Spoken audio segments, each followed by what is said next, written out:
बिस्मिल्लाहिर्रहमानिर्रहीम। अस्सलाम वालेकुम। कैसे हैं नाजरीन? उम्मीद करती हूँ बिल्कुल खैरियत से होंगे।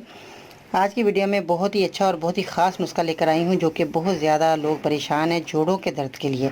आज नहायत उम्दा नुस्खा मैं आज आपको बताऊँगी जो कि जोड़ों का दर्द आपका हमेशा के लिए चला जाएगा। तो आपने इस्तेमाल करना है और दुआ में याद रखना है। तो आइए जानते हैं कि आपने क्या चीज़ें लेनी है और इसका इस्तेमाल किस तरह करना है।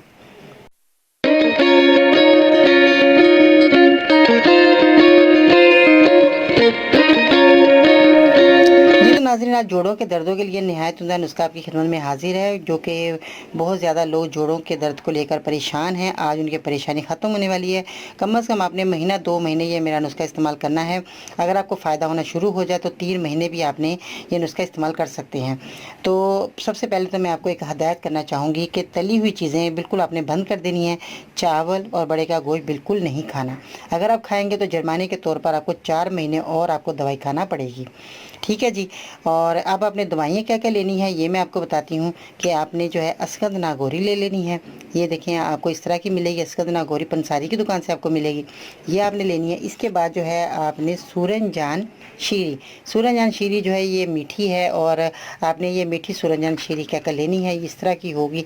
तो ये सूरजजान शीरी आपके लिए बेहद फ़ायदेमंद है। तो ये सूरजजान शीरी आपको पंसार की दुकान से ये भी मिल जाएगी। इसके बाद आपने जो है कलवंजी का इस्तेमाल करना है। कलवंजी सब लोग जानते हैं कि इसकी अल्लाह ताला ने इसके अंदर कितनी शफ़ा रखी है। मौत के अलावा हर बीमारी की जो ये इसमें शफ़ा मौजूद है और ये बहुत ही अल्लाह ताला ने इसके अंदर जो है अपनी इतनी शफ़ा रखी है कि बीमारी दूर हो जाती है और ये बहुत सारी दवाइयों में इस्तेमाल भी होती है। इसके बाद आपने अजवाइन का इस्तेमाल करना है। अजवाइन जो है आपकी देसी अजवाइन होनी चाहिए जो कि आपने पंसार की दुकान से इसको भी लाकर घर लाकर आपने साफ़ करना है। तो नाज़रीन, शर्त मेरी ये है कि आपने सारी दवाइयाँ घर लाकर पाउडर बनाना है। इनको अपने हाथों से साफ़ करना है क्योंकि आप एक खाने की दवा तैयार कर रहे हैं, क्योंकि ये दवा जो है बहुत ही उम्दा बनने वाली है। इसके बाद आपने जो है कश्ते शीरी जो है ये आपको पंसार की दुकान से ये भी मिल जाएगी। और उसके बाद ये देखें ये चोप चीनी है। ये जो है आपको ये जो है चोप चीनी ये भी आपको जो है पंसार की दुकान से आसानी से मिल जाएगी और ये पाउडर बहुत जल्दी बन जाती है। तो इसमें कोई परेशानी वाली बात नहीं है कि ये चोप चीनी आपको जो है पाउडर बनाना मुश्किल हो जाएगी। तो ये सारी चीज़ें आपने जो है घर लाकर पाउडर बनानी है। इसके बाद आपने इनकी क्वांटिटी बताती हूँ कि कितनी कितनी आपने लेनी है। सब चीज़ें आपने 50-50 ग्राम लेनी है।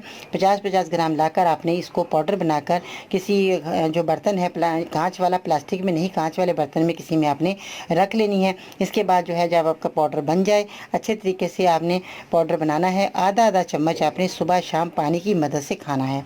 तो ये पानी की मदद से जो लोग मोटे हैं वो लोग तो जी पानी से खाएंगे और जो ज़्यादा कमज़ोर लोग हैं वो दूध से भी इस्तेमाल कर सकते हैं, क्योंकि दूध से खाने से उनकी हड्डियों में भी ताकत आ जाएगी, जोड़ों का दर्द भी जल्दी चला जाएगा। क्योंकि ये दवाइयाँ जब यूनानी में कहा जाता है कि पानी से खाएं तो पानी से खाना चाहिए, अगर दूध से कहा जाए तो दूध से ही। तो इसलिए मैं अब कह रही हूँ कि अगर मोटे लोग हैं वो पानी से खाएंगे और जो बहुत ज़्यादा पतले लोग हैं, कमज़ोर लोग हैं, वो दूध से भी ये दवा ले सकते हैं। तो आधी आधी चम्मच आपने सुबह शाम खाना है। ये बहुत ही उम्दा नहायत ही फ़ायदेमंद नुस्खा है। आप इस्तेमाल करें, आपके जोड़ों का दर्द जो है हमेशा के लिए चला जाएगा। तो ये नुस्खा आप तैयार करके बड़े जो हैं वो इस्तेमाल करें। छोटे बच्चों को अगर दर्द है तो 2 चुटकी आप दे सकते हैं उनको भी पानी की मदद से या दूध से, तो उनके भी जो है कमर का दर्द, जोड़ों का दर्द चला जाएगा। क्योंकि जब हमारे छोटे जोड़ों में दर्द शुरू होता है तो उसके बाद बड़े जोड़ों में दर्द आ जाता है तो हमें बहुत ज़्यादा तकलीफ़ का सामना करना पड़ता है। जैसे ही छोटे जोड़ों में दर्द शुरू हो तो ये मेरा नुस्खा बनाकर मरीज़ को दें, तो ताकि बड़ी से बड़ी तकलीफ़ से आने से आप बच सकें। तो ये नहायत उम्दा नुस्खा है, ख़राब होने वाला नहीं है। 3 महीने 4 महीने तक आप बनाकर रख सकते हैं। तो ये जो है बहुत ज़्यादा उम्दा नुस्खा रहा। जिन लोगों ने भी इस्तेमाल किया उन्होंने बहुत अच्छा फीडबैक दिया कि बाजी हमें ये नुस्खा बहुत ही फ़ायदेमंद रहा। इसलिए मैंने सोचा कि आपको भी वीडियो में ये नुस्खा बनाकर आपकी खिदमत पेश करूं ताकि आप ये नुस्खा इस्तेमाल कर सकें। और इसके साथ मेरे चैनल को सब्सक्राइब करना है, मेरी वीडियो को ज़रूर लाइक करना है ताकि सबसे पहले आपको मेरी वीडियो मिल सके। तो ये सालों साल चीज़ें ख़राब नहीं होती हैं। आप 2-4 महीने की दवाई बनाकर रखें, फिर दोबारा बना लें। तो मगर मेरी उम्मीद है कि आपके 1 महीने के अंदर अंदर आपको रिज़ल्ट मिलना शुरू हो जाएगा। तो ठीक है जी, आपने मेरा नुस्खा इस्तेमाल करना है और फीडबैक में बताना है कि आपको मेरा नुस्खा कैसा लगा। तो इंशाअल्लाह ताला फिर मिलते हैं नई वीडियो में। तब तक के लिए अल्लाह हाफिज़।